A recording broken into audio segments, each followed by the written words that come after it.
Hello my dear friends and students, कैसे हैं आप सब। I hope you all are healthy wealthy and wise.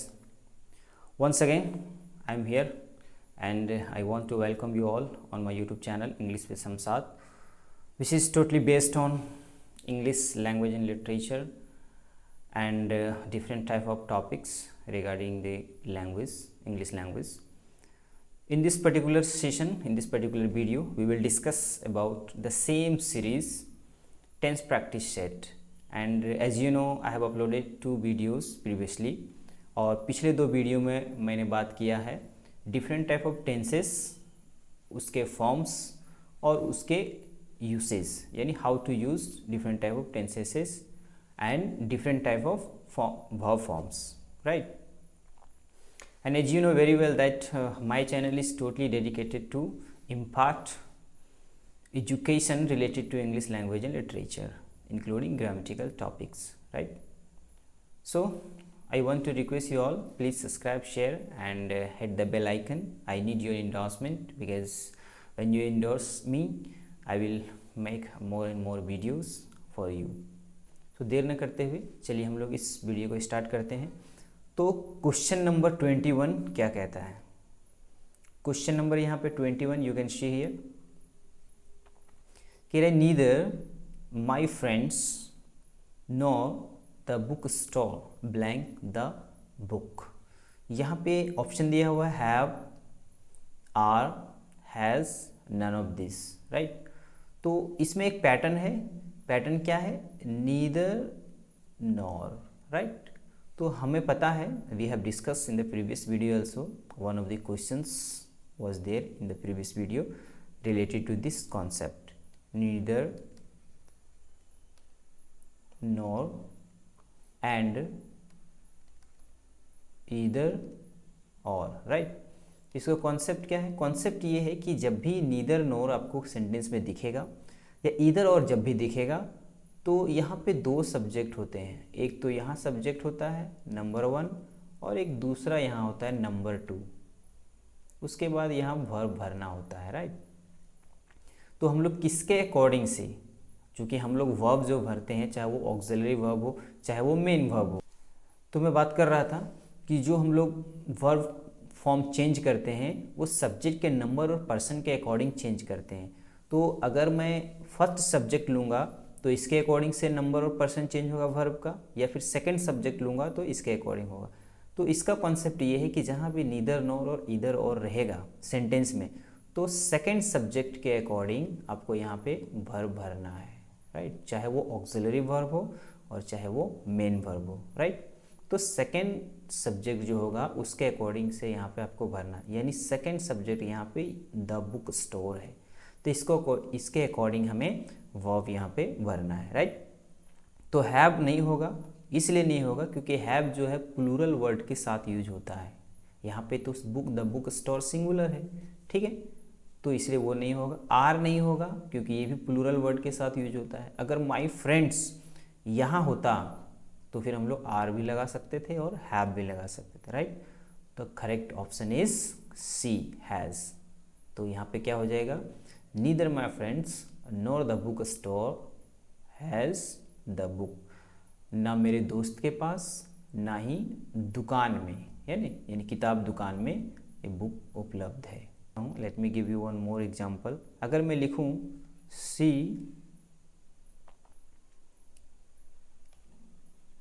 Neither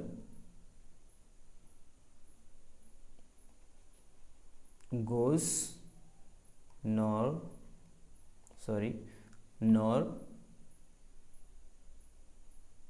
slip. एक तो ये एग्जाम्पल है नीदर नॉर का, आप देख रहे हैं मैंने वर्ब को लिया हुआ है, राइट। कभी कभी ऐसा आपको देखने को मिलेगा। दूसरा एग्जाम्पल इससे रिलेटेड जो क्वेश्चन है यहाँ पे सी, इसके पहले हम लोग नीदर लगा देते हैं, नीदर सी नॉर हर ब्रदर्स। अब यहाँ पे हम गुड वर्ड डालते हैं, ठीक है। अब ऑप्शन में देता हूँ आपको इज और आर, तो क्या भरेंगे यहाँ पे? What to fill here. तो आप तुरंत कहेंगे कि यहाँ पे इज़ होगा।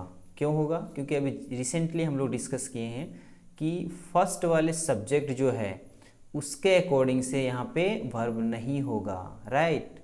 तो तुरंत आप इज़ कहेंगे, लेकिन नीदर और नॉर और ईदर और जहाँ भी रहेगा तो सेकेंड वाले जो वर्ड्स होते हैं उसके अकॉर्डिंग से यहाँ भरना है। तो यहाँ क्या हो जाएगा? आर होगा, राइट। Absolutely right. यहाँ पे क्या होगा? आर होगा। तो ये कॉन्सेप्ट है इसमें। I hope you have understood. Lesson number 22 है। इसमें कहते हैं कि Radha along with her family members blank to shop in mall, यानी राधा अपने फैमिली मेम्बर्स के साथ शॉपिंग करने के लिए यानी शॉप करने के लिए मॉल में जा रही है। ठीक है, तो जा रही है या जाएगी ये हम लोग देखेंगे ऑप्शंस में, राइट। तो फर्स्ट ऑप्शन है इज़ गोइंग, सेकेंड ऑप्शन है आर गोइंग, थर्ड ऑप्शन है विल गोइंग और डी है नन ऑफ दिस। तो नन ऑफ दिस नहीं होगा। अब यहाँ पे देखते हैं, यहाँ कह रहा है कि Radha along with her family members. ठीक है, यहाँ कॉन्सेप्ट क्या है? Along with, right. और यहाँ दो सब्जेक्ट हैं, एक है राधा और एक है हर फैमिली मेम्बर्स, राइट। यहाँ विल गोइंग होता नहीं है, आपको पता है विल बी गोइंग होता है, तो ये तो ऑलरेडी कट गया, बच्चा आर और इज़। अब यहाँ पे अगर हर फैमिली मेम्बर्स को फॉलो करेंगे तो आर गोइंग करेक्ट होगा, और अगर राधा को फॉलो करेंगे सब्जेक्ट के रूप में तो इज़ गोइंग करेक्ट होगा। इसका स्ट्रक्चर क्या है, पैटर्न क्या है? तो पैटर्न ये है कि कोई भी वर्ड के साथ अगर विथ आ जाए या ऑफ आ जाए या फिर अलोंग विथ आ जाए, राइट, या फिर कोमा आ जाए या फिर एज वेल एज, ये सब वर्ड्स आ जाएं अगर with, of, along with, comma और एज वेल एज, तो इसके पहले वाला जो शब्द रहेगा वही सब्जेक्ट होगा और इसी के अकॉर्डिंग हमारा यहाँ पे वर्ब होगा, राइट। तो यहाँ पे फर्स्ट वाला जो है राधा, ये यहाँ पे मेन सब्जेक्ट है और इसी के नंबर और पर्सन के अकॉर्डिंग यहाँ पे हम वर्ब भरते हैं, राइट। तो राधा सिंगुलर है, इसलिए correct option is going, is going, right. एक और एग्जांपल से समझते हैं। अगर मैं यहाँ पे लिखूं राजू विथ हिज ब्रदर्स, यहाँ पे मैं गोइंग लिख देता हूँ, ठीक है। अब मैं यहाँ ऑप्शन देता हूँ इज लिखेंगे कि आर लिखेंगे, राइट। तो आप तुरंत कहेंगे सर इज लिखेंगे, और बिल्कुल ये करेक्ट है। क्यों? विथ के पहले वाला जो है वो मेन सब्जेक्ट है, ठीक है। हिज ब्रदर्स मेन सब्जेक्ट नहीं है, इसलिए राजू जो है यहाँ पे नंबर और पर्सन के अकॉर्डिंग एक वर्ब देगा और वो है इज गोइंग, ठीक है। एक और एग्जांपल से समझिए, हम लोग लिखते हैं वन ऑफ देम इज, ठीक है, ऐसा हम लोग लिखते हैं ना। तो इज क्यों लगाते हैं? यहाँ तो दे था, प्लूरल लगाना चाहिए था आर, लेकिन हम लोग इज लगाते हैं। क्यों? क्योंकि ऑफ के पहले वाला जो वर्ड है वो फॉलो करता है वर्ब को, ठीक है। और वन क्या है? सिंगुलर, इसलिए यहाँ पे इज सिंगुलर लगा है, right. I hope you have understood the question number 22। Let's discuss next question, question number 23 क्या कहता है? Mohan as well as his friends blank a friendly cricket match together, यानी मोहन और साथ ही साथ उसके दोस्त लोग एक फ्रेंडली क्रिकेट में साथ में खेल रहे हैं, ठीक है। ये यहाँ सेंस है। तो सबसे पहली बात, हैव प्लेड, इज प्लेइंग और आर प्लेइंग, ये तीन ऑप्शंस हमारे पास है। कौन सा सही होगा? तो अभी जस्ट प्रीवियस क्वेश्चन में हम लोग डिस्कस किए हैं कि with, comma, of, as well as, along with, जहाँ भी मिल जाए उसका फर्स्ट जो वर्ड होता है ना वही मेन सब्जेक्ट होता है और उसके अकॉर्डिंग से हम यहाँ पे वर्ब लगाते हैं। तो मोहन सिंगुलर है तो आर तो होगा नहीं यहाँ पे, ठीक है। हैव तो होगा नहीं क्योंकि सिंगुलर के साथ हैज लगता है, ये दोनों कट गया, बच गया option number B and this one is absolutely correct. तो यहाँ क्या हो जाएगा, is playing, right, this is the correct option. तो एज वेल एज के साथ हम लोग यूज़ करते हैं। अभी और भी अगर एग्जाम्पल लूँ, she as well as her sisters, ठीक है। उसके बाद यहाँ पे मैं खाली छोड़ दूँ और लिखूँ टू मार्केट। अब मैं यहाँ ऑप्शन दूँ आपको गो और गोज़, ये दो ऑप्शन दूँ तो क्या भरेंगे आप?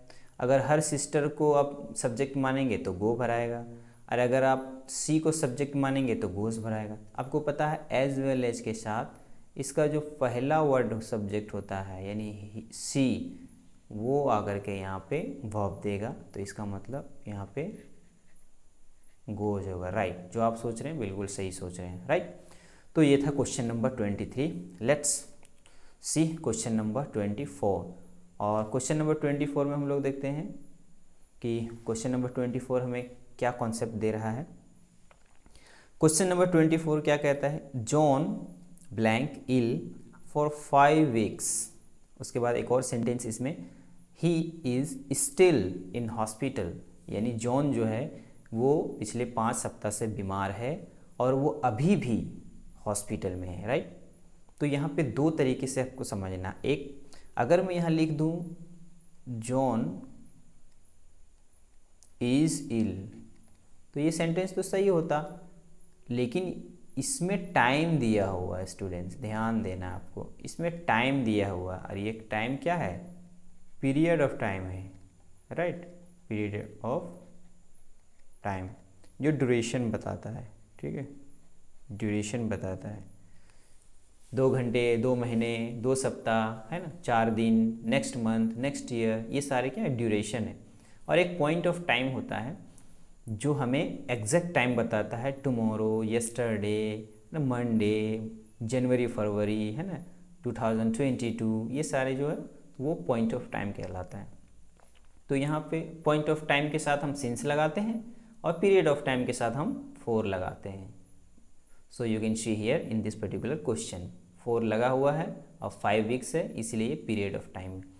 तो जिस भी सेंटेंस में टाइम होता है ना, उसको हम परफेक्ट कंटिन्यूअस में यूज़ करते हैं, चाहे वो प्रेजेंट परफेक्ट हो, पास्ट परफेक्ट हो, या फिर फ्यूचर परफेक्ट कंटिन्यूअस हो, ठीक है। उसमें 4 सिंस लगा करके हम टाइम को डिनोट करते हैं। लेकिन यहाँ पे तो वैसा कंटिन्यूअस टेंस नहीं है, तब हम क्या करते हैं, परफेक्ट टेंस में हम यूज़ करते हैं इसको। तो इज़ नहीं होगा, वॉज तो होगा ही नहीं, क्योंकि यहाँ पे प्रेजेंट की बात हो रही है, स्टिल लगा हुआ है, ठीक है। तो इसलिए correct option is has been, तो यहाँ पे हैज़ बीन होगा, ठीक है। अगर मैं बोलूँ कि मैं 2 साल से, ठीक है, यानी 2 साल में दिल्ली में रहा, मैं अगर कहना चाहूँ कि 2 साल में दिल्ली में था या रहा, तो मैं कैसे लिखूँगा, आई had been for 2 years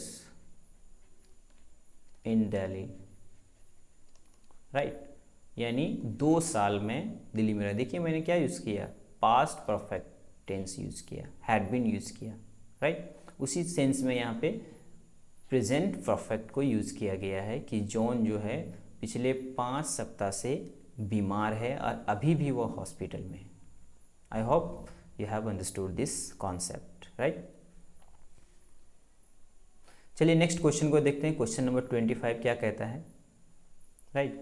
और क्वेश्चन नंबर 25 में लिखा हुआ है, we blank to Guwahati by Rajdhani express last month, ठीक है, यानी हम लोग गुवाहाटी राजधानी एक्सप्रेस से लास्ट मंथ में गए थे। यहाँ ये सेंस है, क्योंकि लास्ट आ गया तो आप ऑब्वियसली समझ गए होंगे कि ये पास्ट टेंस है, और पास्ट टेंस में भी कौन सा, सिंपल पास्ट टेंस, जिसमें वर्ब टू यूज होता है। क्योंकि पिछले वीडियो में मैंने बताया था लास्ट का कॉन्सेप्ट क्या होता है। लास्ट जो है इसके साथ लास्ट डे यूज होता है, लास्ट वीक यूज हो जाएगा, ठीक है, लास्ट मंथ भी आप लिख सकते हो, ठीक है, लास्ट ईयर भी लिख सकते हो, यानी लास्ट कुछ भी आ जाए। एक तो ये लास्ट वाला वर्ड है, दूसरा यस्टरडे कहीं आपको दिख जाए, ठीक है, तो ये सब वर्ड यस्टरडे या लास्ट दिख जाए तो आपको आंख बंद करके वर्ब टू यूज़ करना है, ठीक है। तो ये तो कट गया, फ्यूचर कहाँ से आ जाएगा, लास्ट की बात हो रही है, पास्ट हैपनिंग की बात हो रही है, राइट। ये गॉन तो होगा नहीं, इज़ गोइंग तो होगा नहीं, फ्यूचर के रेफरेंस होता है, तो यहाँ बच गया option B, and B is correct one. तो यहाँ पे क्या होता, वेंट होता, ठीक है, गो का वर्ब टू वेंट, राइट। तो last day, last week, last month, last year कुछ भी हो या यस्टरडे लिखा हो तो उसमें आपको वर्ब टू यूज़ करना है। सिंपल पास्ट टेंस का ये कॉन्सेप्ट है, सिंपल पास्ट टेंस। फॉर्मूला क्या है इसका, subject plus verb two plus object, ठीक है। मैंने खाना खाया अगर बोलना है तो आई एट हम लोग लिखते हैं, एट क्या है, ये वर्ब टू है, किसका, ईट का, ठीक है। मैं कल मूवी देखने गया था, मुझे ऐसा बोलना है कि मैं कल मूवी देखने गया था, तो आई वेंट टू वॉच क्या, मूवी, ठीक है। कब, लास्ट डे, या फिर इसको नहीं लिखेंगे तो क्या लिखेंगे, यस्टरडे, राइट। तो ये हम क्या यूज़ कर रहे हैं, वेंट यूज़ कर रहे हैं, यानी वर्ब टू यूज़ कर रहे हैं, right. Okay, let's see in the next question. Next question में हम लोग देखते हैं क्या है, और क्वेश्चन नंबर 26 को हम लोग देखेंगे, और 26 में हम लोग समझेंगे कि 26 में कौन सा कॉन्सेप्ट दिया हुआ है, क्योंकि हर एक क्वेश्चन में कुछ ना कुछ कॉन्सेप्ट है, and I hope you are getting the concept and conceptual imparting. तो यहाँ क्वेश्चन नंबर 26 क्या कहता है, every morning she blank up early and gets ready for work. यानी क्वेश्चन नंबर 26 में दो कॉन्सेप्ट है, एक यहाँ पे सिंपल प्रेजेंट टेंस दिख रहा है, वर्ब 5 है ये, राइट, और दूसरा एवरी मॉर्निंग की बात हो रही है, यानी हैबिट की बात हो रही है। तो दो कॉन्सेप्ट मिल गया आपको, एक प्रेजेंट हैबिट की बात हो रही है, दूसरा प्रेजेंट टेंस भी है। तो ऑब्वियसली यहाँ पास्ट का तो होगा नहीं, वर्ब टू है ये, वेक का वॉक, ठीक है, ये होगा नहीं क्योंकि ये वर्ब वन है, और चूँकि सब्जेक्ट यहाँ पे सी है, ठीक है। इज़ वेकिंग तो होगा नहीं क्योंकि ये प्रेजेंट कंटिन्यूअस बन जाएगा, और एक तरफ प्रेजेंट सिंपल यहाँ पे है, तो क्या होगा, डी होगा, wax. This one is correct one. क्यों, सी थर्ड पर्सन का सिंगुलर नंबर है और इसके साथ हमेशा वर्ब 5 यूज होता है, राइट। जैसे सी ईट्स, वह खाती है, ठीक है, सी राइट्स, वह लिखती है, तो इसी तरह से सी वेक्स अप, वह उठती है या जागती है, ठीक है, वेक्स मीन्स जागना, तो सी वेक्स अप यानी वह जल्दी जागती है और क्या करती है, और वो काम के लिए तैयार होती है, right. This is the question. Present simple tense में हम प्रेजेंट हैबिट को, यूनिवर्सल ट्रूथ को हम लोग इसमें डिनोट करते हैं, ठीक है। प्रेजेंट हैबिट को यानी मैं पढ़ाता हूँ, आई टीच, तो ये मेरा हैबिट है एक तरह का कि मैं रेगुलर पढ़ाता हूँ, राइट। उसके बाद यूनिवर्सल ट्रूथ क्या है, यूनिवर्सल ट्रूथ ये है कि the sun rises in the east. अब इसको कोई बदल सकता है क्या, सूरज को पश्चिम से कोई उगा सकता है, वो तो फैक्चुअल है, यूनिवर्सल ट्रूथ है कि वो पूरब से ही उगता है, तो the sun rises in the east, ये सब यूनिवर्सल ट्रूथ है, राइट। चलिए नेक्स्ट क्वेश्चन को देखते हैं। क्वेश्चन नंबर 26 हो गया, क्वेश्चन नंबर 27 हम लोग देखेंगे और उसमें जानने की कोशिश करेंगे कि 27 नंबर क्वेश्चन में इस टेंस प्रैक्टिस सेट 3 में क्या कॉन्सेप्ट है। तो क्वेश्चन नंबर 27 हमें बताता है, Anna was tired because he working all day. तो यहाँ पे वही सेंस है कि अन्ना वॉज टायर्ड, अन्ना जो है थका हुआ था। क्यों थका हुआ था, क्योंकि उसने एक काम कर दिया था। क्या काम कर दिया था, पूरे दिन उसने काम किया था, राइट। अब सवाल ये है कि हम यहाँ तो पास्ट परफेक्ट लगा सकते थे, हैड प्लस V3, लेकिन यहाँ पे तो वर्किंग है, तो पास्ट परफेक्ट कंटिन्यूअस लगाना पड़ेगा। क्यों लगाना पड़ेगा? क्योंकि यहाँ पे टाइमिंग दिया हुआ है। हमने प्रेजेंट परफेक्ट कंटिन्यूअस के बारे में डिस्कस किया था पिछले क्वेश्चन में। क्योंकि टाइमिंग नहीं दिया रहता तो हम लोग पास्ट परफेक्ट यूज़ करते, लेकिन यहाँ पे कंटिन्यूअस इसलिए यूज़ कर रहे हैं क्योंकि टाइमिंग दिया हुआ है। तो इसलिए यहाँ पे करेक्ट ऑप्शन आपका हैड बीन हो जाएगा, राइट। वॉज नहीं होगा, इज़ नहीं होगा, और हैव बीन तो होगा ही नहीं। क्यों? क्योंकि एक तरफ पास्ट और एक तरफ प्रेजेंट एक ही टेंस में नहीं होता है, एक ही सेंटेंस में पास्ट और प्रेजेंट नहीं होता, राइट। तो हैड बीन होगा, यानी Anna was tired because he had been working all day, यानी पूरे दिन वो काम करता रहा था, इस वजह से वो टायर्ड था, थका हुआ था, राइट। 28 बहुत ही इंटरेस्टिंग क्वेश्चन है। कहता है have you blank the door tightly, क्या आपने दरवाज़ा जो है टाइटली बंद कर दिया है। ठीक है, तो हैव हैज के साथ वर्ब 3 लगता है। अब हमें यहाँ पे बहुत सारा वर्ड दिख रहा है, तो वर्ब 3 है कौन सा? तो किसी भी वर्ब का 5 फॉर्म्स होता है, 1 2 3 4 5।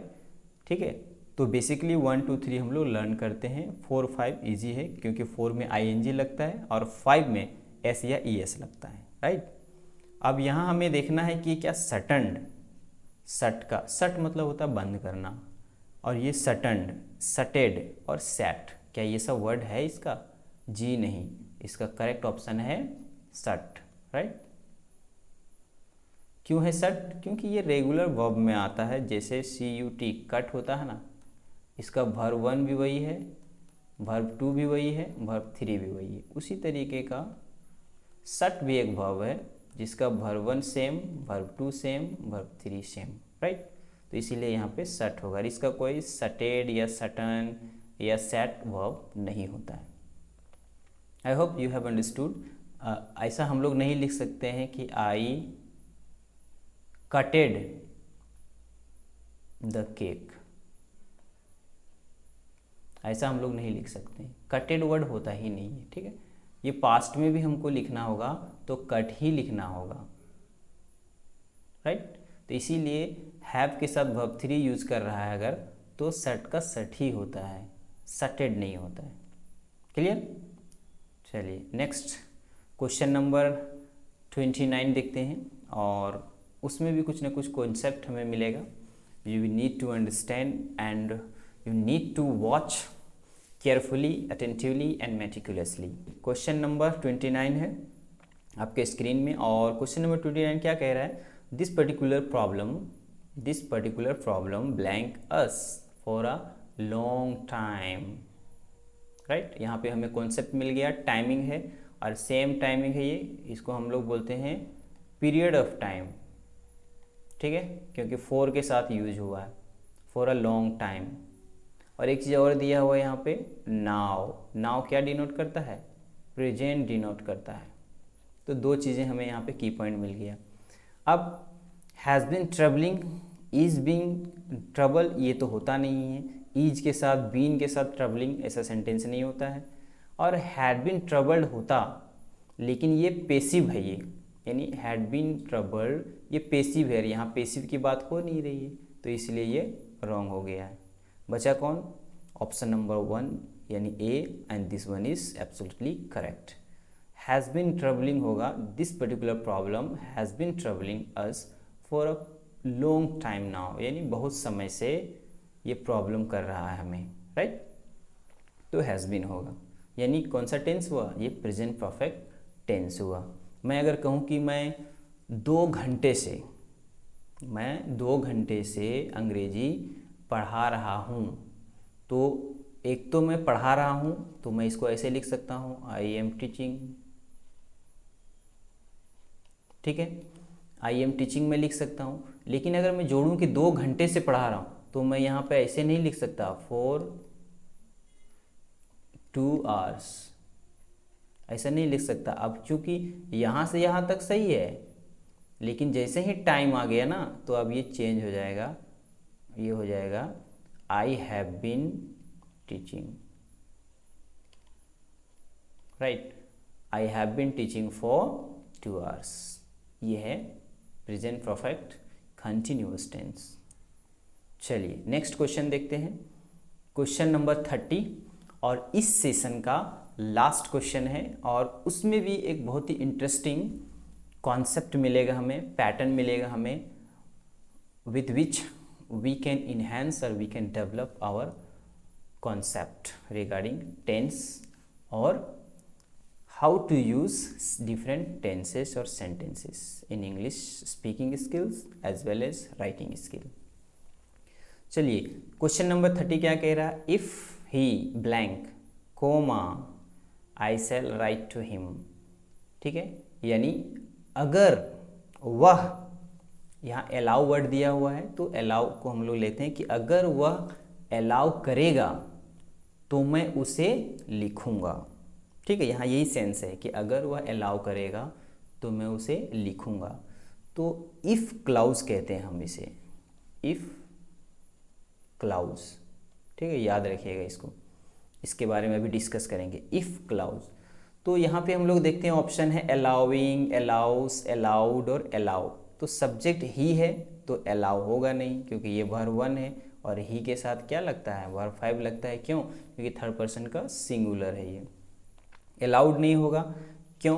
क्योंकि यहाँ पास्ट होगा और यहाँ पे सिंपल फ्यूचर नहीं होता है। ठीक है, यहाँ पे शुड होता तो फिर अलाउड होता। अब बच गया अलाउइंग, तो ये तो कंटिन्यूअस है ही नहीं क्योंकि इज रहेगा यहाँ पे, तो बच गया option B and this one is correct, allows होगा यहाँ पे। ठीक है, राइट। अब सवाल ये है कि एक जो क्लाउज है, ये जो क्लाउज है ये सिंपल प्रेजेंट टेंस है, तो जहाँ भी सिंपल प्रेजेंट टेंस होता है, ध्यान दीजिए, इफ़ क्लाउज की बात कर रहे हैं, सिंपल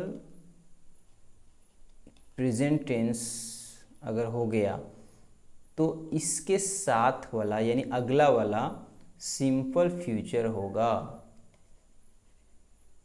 ठीक है, इसको हम लोग कंडीशनल सेंटेंसेस भी कहते हैं।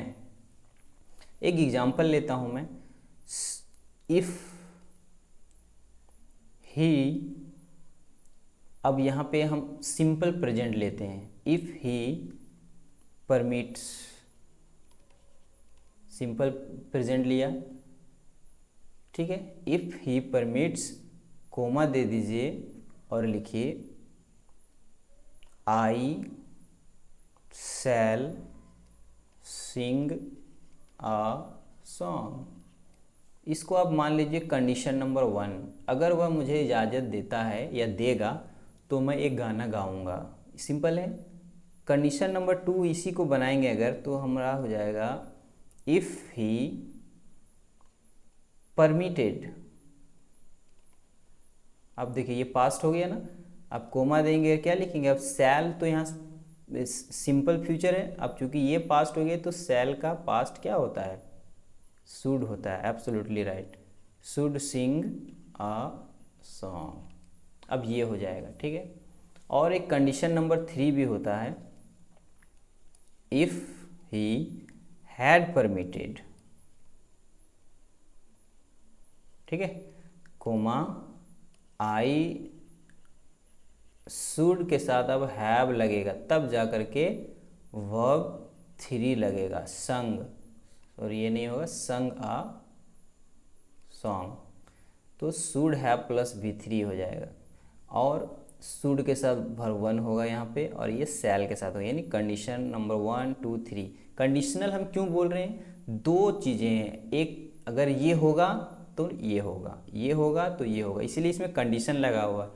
ठीक है, तुम अगर मुझे पैसे दोगे तो मैं तुम्हें वापस करूँगा, if you give me money तो क्या होगा, I will give you return the same money. ठीक है, ये चीज़ें यहाँ पे कहने का मतलब है। एक इसी तरीके का इमेजिनेटिव सेंटेंस होता है जिसको हम वुड के साथ यूज़ करते हैं, उसको भी हम इफ़ क्लाउज कहते हैं। देखिए, if I were a king I would rule the country. Right, if I were a king, ये क्या है, इमेजिनेटिव सेंटेंस है, जो इम्पॉसिबल है उसको हम इमेजिन करते हैं, एज्यूम करते हैं। राइट। तो ये कह रहा है कि काश में राजा होता तो मैं क्या करता, मैं देश पर रूल करता। ठीक है, एक तो ये हो गया। इसी सेंटेंस को अगर आप इफ आई हैड बीन, ठीक है, क्या, अ किंग, अब पास्ट परफेक्ट हो गया।